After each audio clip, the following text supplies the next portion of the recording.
بسم الله الرحمن الرحيم والتين والزيتون وطور سينين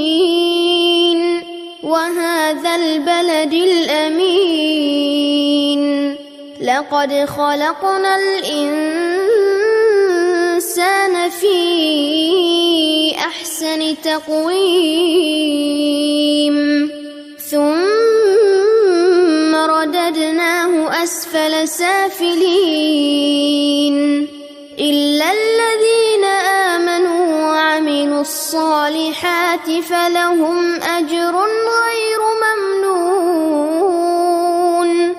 فما يكذبك بعد بالدين أليس الله بأحكم الحاكمين